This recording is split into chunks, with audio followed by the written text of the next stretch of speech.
is episode 11 of Away, a podcast for anyone interested in a secular approach to 12-step recovery. I'm your host, Steph Roberts.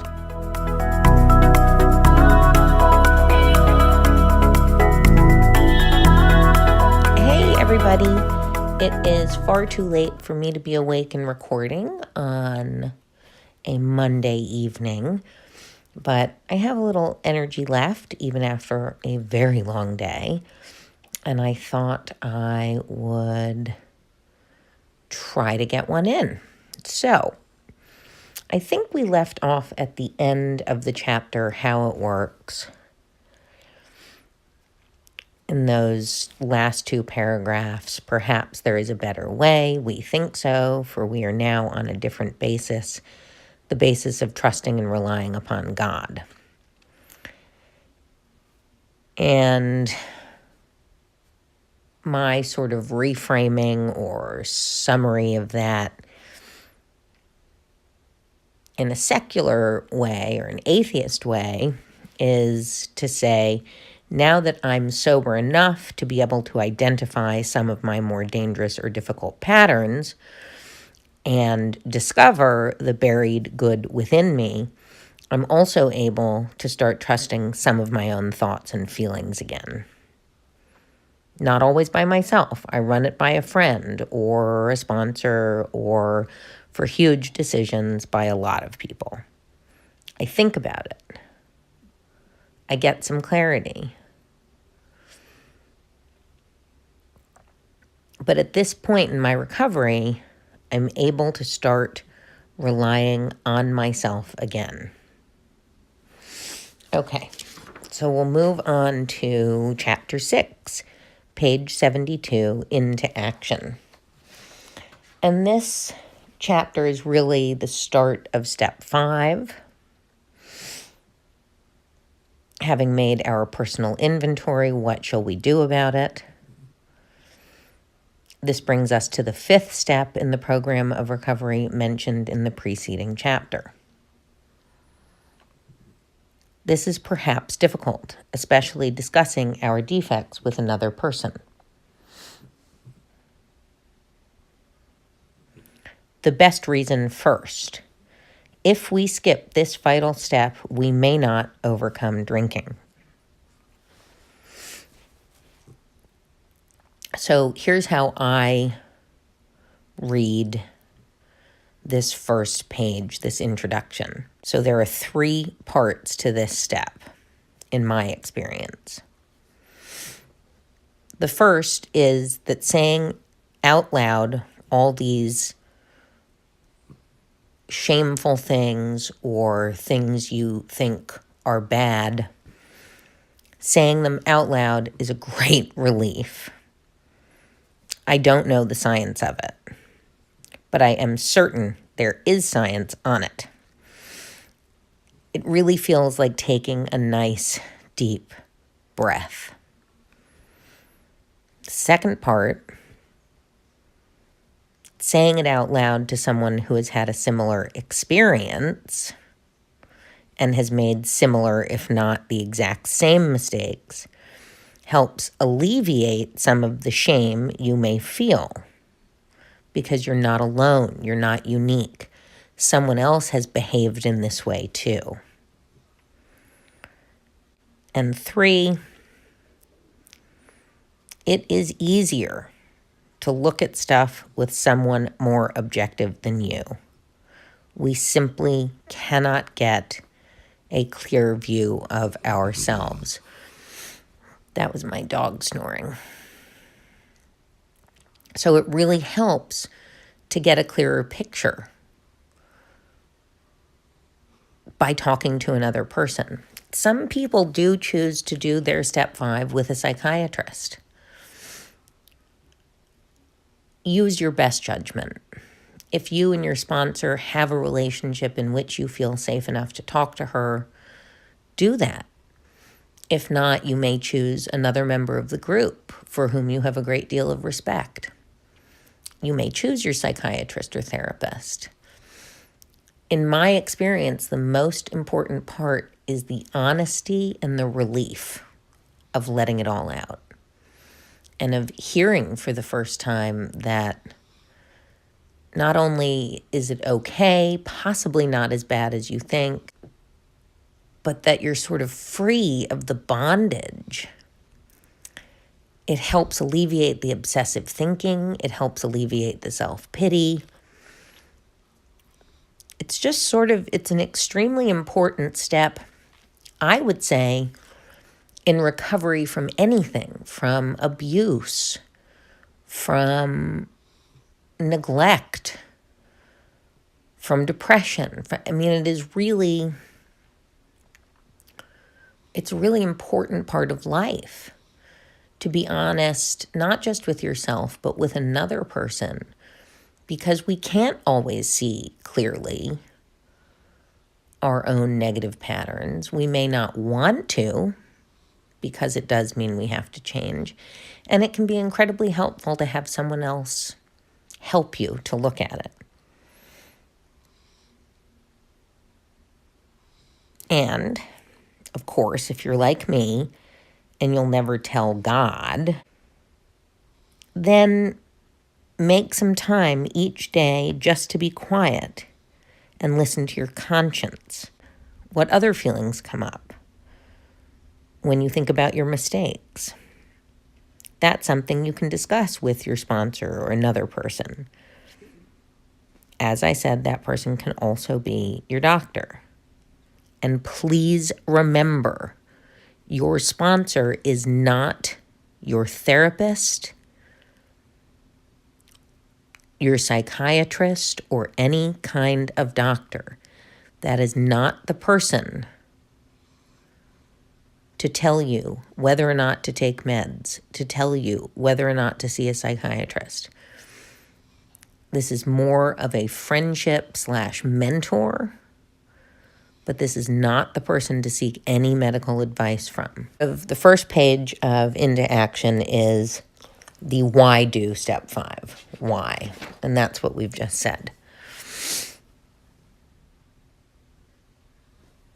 Whether or not you'll drink again if you don't do it, I don't know. And I don't think the writers really could have known with 3 years of sobriety. What I think is that the idea of being as honest as possible with yourself and getting a clearer picture of your damaging patterns or behaviors is just so important to healing and recovering from anything. I'm going to skip down on to page 73. The inconsistency is made worse by the things he does on his sprees. Coming to his senses, he is revolted at certain episodes he vaguely remembers. These memories are a nightmare. He trembles to think someone might have observed him. As fast as he can, he pushes these memories far inside himself. He hopes they will never see the light of day. He is under constant fear and tension. That makes for more drinking. So I identify and I don't in this paragraph. That is to say,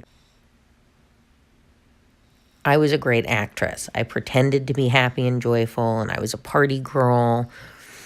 But meanwhile, I had no mirrors in my house. I couldn't look at myself for the shame I felt. And I completely denied and ignored that. I didn't often worry about the judgment of others on my behavior. I was hard enough on myself. There was nothing they could think or whisper behind my back that hadn't already gone through my own head. And that is so much worse on a deeper sort of soul-eating level. The only downer to cocaine, not the only, one of the major bummers of cocaine is that I didn't have blackouts anymore, so I never forgot anything. No mistakes left behind. all as clear as day the next day.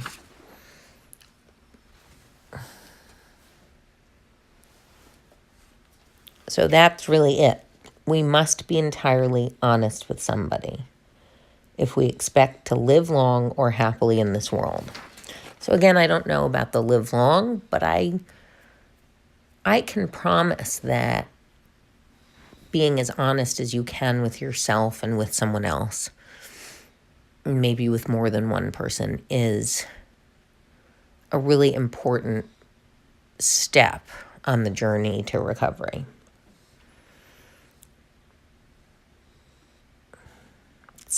Page 74 talks a lot about with whom you should take step 5. Those of us belonging to a religious denomination, which requires confession, must and of course will want to go to the properly appointed authority whose duty it is to receive it. If we cannot or would rather not do this, we search our acquaintance for a closed-mouthed, understanding friend. Perhaps our doctor or psychologist will be the person. It may be one of our own family. So the book doesn't say anything about it having to be a sponsor. That is sort of a tradition in AA. If you have found someone to guide you through the steps in the book and with whom you've developed a trusting relationship, and it is easier to be honest with someone who's been there and done that. Moving down page 74. Notwithstanding the great necessity for discussing ourselves with someone, it may be one is so situated that there is no suitable person available. If that is so, this step may be postponed. Only, however, if we hold ourselves in complete readiness to go through with it at the first opportunity. We say this because we are very anxious that we talk to the right person. So they're saying in the language of 1939, try to make sure this person is a safe person. This person is someone who will listen and help constructively and not make you feel judged, lesser, not someone pious and holier than thou. Someone who, too, admits her mistakes, her damages freely and openly. Since you've made the decision to trust the people in AA who have helped you along this far in the steps, make the leap and trust them on this too.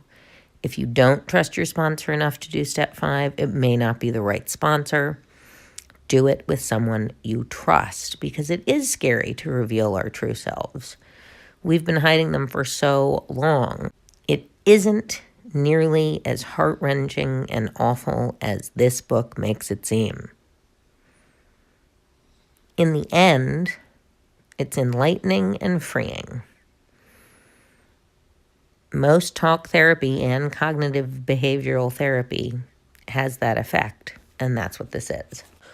Page 75, when we decide who is to hear our story, we waste no time.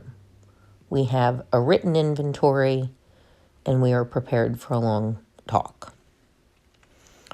So 75, do we have a written inventory? Do we have a step 4? It does not need to be a novel. But have we tried our best? Have we gotten to the best of our ability our resentments, damages down on paper? And the rest of this page is about how to take step 5. We pocket our pride and go to it, illuminating every twist of character, every dark cranny of the past. And this page is about the start of the spiritual experience. But a reminder, spiritual is not one and the same always with supernatural or celestial. It is a dramatic change in moral psychology. A new way of thinking and behaving. So after we've done step 5 with whomever we've chosen, very clear-cut instructions at the end. Returning home, we find a place where we can be quiet for an hour, carefully reviewing what we have done.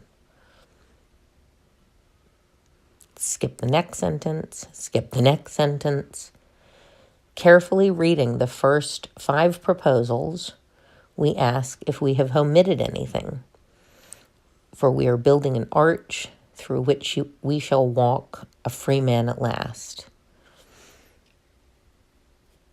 Is our work solid so far? Are the stones properly in place? Have we skimped on the cement put into the foundation? Have we tried to make mortar without sand? So those are just the questions you ask yourself after you've done step 5. Did I really do it? Was I really honest? Did I really do it to the best of my ability at this point in my sobriety?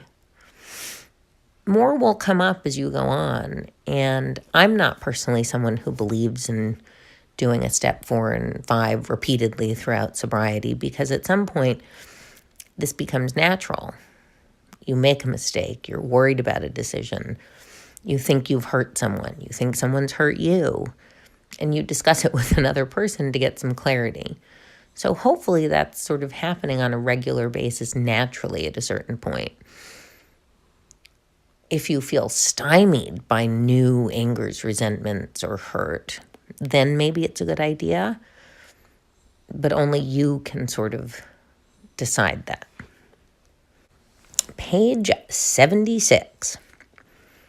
This gets into step 6, 7, 8, 9 as you go down the page. Step 6, we have emphasized willingness as being indispensable. Are we now ready to let God remove from us all the things which we have admitted are objectionable? Can he now take them all, every one? If we still cling to something, will we not let go? Will we ask God to help us be willing? So step 6 is just about that, God or not. It is about willingness. I've looked at my damages. I've identified how they affect me, my self-esteem, my security, my pride. I've admitted all of that to my sponsor, who's helped me, hopefully, to identify some of the negative patterns and some of the negative behaviors that, while they may once have helped me, are now hindering me. And step 6 is just saying, am I willing now to let go of them? It's like if those damages were once tools you used to keep you safe, and they're no longer keeping you safe, in fact, they may be more dangerous than they are useful. Am I ready to let go of them all? For me, I could let go of one at a time. I was willing to get rid of them all, but I knew that success came by setting small, achievable goals. The steps are each small, achievable goals leading to, hopefully, long-term sobriety. And to me, this is no different. So the first and most damaging defect I discovered was defensiveness. I heard almost everything with criticism. Before a person finished a sentence, I was getting my back up, ready to defend myself at all costs. But this was not enhancing my life at all. It made for more chaos. I knew I could work on that one. I wasn't able to give up everything I had ever used, but I could try to work on that one. The goal was to start responding rather than reacting, to take a minute. I just set that one goal. I was willing to have that, my most hindering defect, removed. In my case, removed by me. Skip down the page. Now we need more action, without which we find that faith without works is dead. Let's look at steps 7, 8, and 9. We have a list of all persons we have harmed and to whom we are willing to make amends. We made it when we took inventory. We subjected ourselves to a drastic self-appraisal. Now we go out to our fellows and repair the damage done in the past. We attempt to sweep away the debris which has accumulated out of our effort to live on self-will and run the show ourselves. If we haven't the will to do this, we ask until it comes. Remember, it was agreed at the beginning we would go to any lengths for victory over alcohol. So, with the goal we just mentioned in mind before, for me, defensiveness, in 7, I try to catch myself in the act. It may be that I'm halfway through a defensive rant before I notice it, but as soon as I notice it, I stop it. I pull back, and maybe I apologize. Soon enough, I'm able to stop before I start. I see it coming, and then before I know it, I've let go. That's not to say that I never get defensive, but I tend to get defensive when I need to defend myself, and not just because I think I need to. In fact, I don't take issue with the ideas behind 8 and 9, especially since they're careful to say that amends should only be made if they do not cause the other person harm. I actually think this is tricky because in some instances, the amends may not be making an apology. While making amends is important to our sobriety, and it can certainly be an exercise in humility if it's genuine, it is more important that we do not hurt someone else for our own selfish ends. I ask my sponsees to weigh this decision carefully on a person-to-person basis. An amends may be what has come to be called a living amends. And that may be living with the guilt of the bad behavior.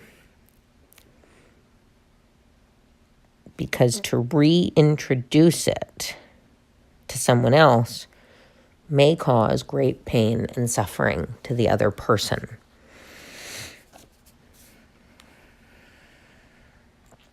At this point, however, if you've been doing the quote-unquote work, and by that I really mean not drinking and making a decent attempt to change some bad ideas, then you probably have the wherewithal to figure out to whom you can make a genuine apology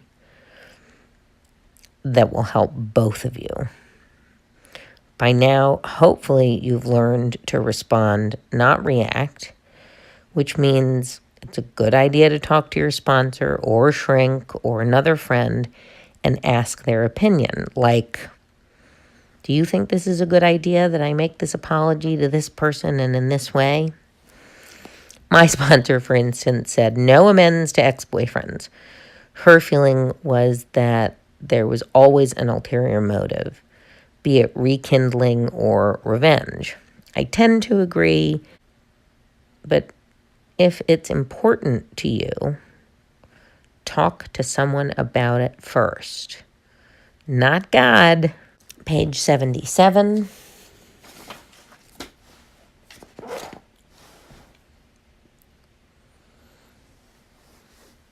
Our real purpose is to fit ourselves to be of maximum service to God and the people about us. So I just say our real purpose is to be better people, to be of service to others when possible, to be kind, and to stop contributing to other people's suffering. Skip down the page. We don't use this as an excuse for shying away from the subject of God. When it will serve any good purpose, we are willing to announce our convictions with tact and common sense. So I would argue that even the believers should leave God out of an amends. Keep it to yourself. Keep it on yourself. Keep it to the I. I was wrong. I have been making an effort to change, and I admit that I was wrong. And maybe or maybe not, you'll explain how you're trying to change that and why. But anything else is at best unnecessary. This is your job, your work, your responsibility. Going ahead to page 80, very top of the page. Before taking drastic action, which might implicate other people, we secure their consent. If we have obtained permission, consulted with others, ask God to help, and the drastic step is indicated, we must not shrink. So, more simply, ask someone to help you check your motives. Even when your mental health is good, motives can be a problem. If you are self-aware enough to think about the effect you may have on someone else, then you're also self-aware enough to know that asking for someone's advice is not weak, but strong and smart. So I think I'm actually starting to get drowsy, which is shocking and wonderful. And there's a lot more in this chapter that I want to give attention to, pay special attention to, and I don't want to gyp you guys because I'm tired. So I hope you'll tune in again with episode 12. I hope this has in some way helped. I hope you know that no matter what, there is a way.